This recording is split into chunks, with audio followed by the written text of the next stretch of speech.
唉，呢一條好多人中伏啊！明明以為 rate of change 好簡單啦，但去到3個變數一齊喐就亂晒龍啦。大家好，我係 Jackie Sir， 今日就想帶大家去睇一條經典嘅題目，教大家點樣穩陣又可以好快咁樣去處理 rate of change 嘅題目。題目話有一個 sphere 圓球體，佢嘅 surface area 咧叫 A，volume 叫 V， 而個 radius 咧就係 R。咁佢就話啦，個 radius 咧 increases at a constant rate of 2 cm per second。而當嗰個 rate of change of the surface area 係等於240 pi cm square per second 嘅時候，佢就問你 dVdA 係幾多？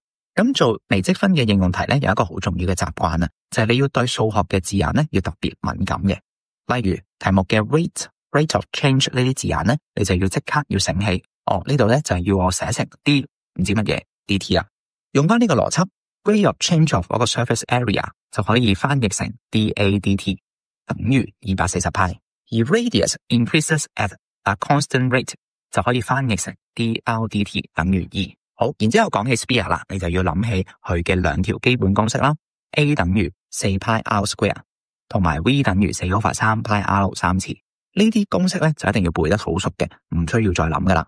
題目要我揾 dVdA， 但係 a 同 v 咧冇直接嘅關係，咁點算呢？咁我哋就要用到我哋嘅老朋友啦 ，chain rule 啦。我哋就可以將咧 dVdA 咧當成一個分數，將係拆成咧 dVdt over dAdt， 又或者我哋可以將佢寫成 dVdR 除 dAdR， 呢兩個方法咧都啱嘅。咁我哋應該點樣選擇咧？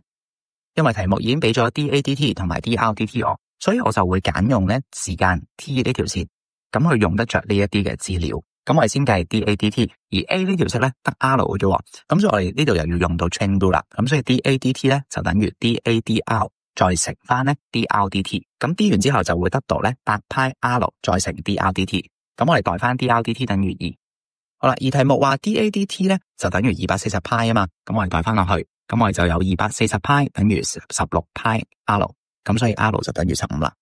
有咗 r 之後，我哋再計 dVdt， 同樣嘅道理。咁 v 等於4 over 3 pi r 3次，咁呢條式咧又係得 r 嘅啫，咁所以我哋都要用 chain rule 嘅，咁所以 dVdt 就等於 dVdR 再乘翻 dRdt， 咁 d 完之後就有4 pi r 2次再乘 dRdt， 咁代埋 dRdt 等於2落去，組合埋一齊，所以 dVdA 咧就等於 dVdt 除翻 dAdt， 咁即係1800個 pi 除翻240個 pi， 答案就係 7.5 啦。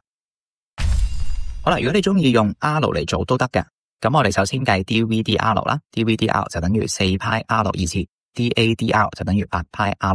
好啦，但係我哋始終都要計個 r 噶嘛，咁我哋就要用翻題目俾嘅 dAdt 啦，咁所以我哋都要 apply 翻 chain rule 嘅。咁 dAdt 咧就等於 dAdR 再乘翻 dRdt， 咁我哋代翻落去，我哋就會有8 pi r 乘2就會等於240 pi。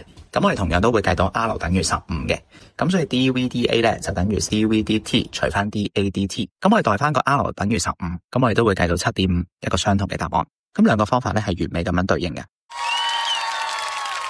總結一下 rate of change 嘅題目最緊要係識得睇題目嘅字眼，建立關係式，再靈活運用 chain rule。如果你想我拍多啲同類型嘅題目，記得 like 呢條片，留言話俾我聽你想睇邊類題目，仲有 subscribe 我個 channel。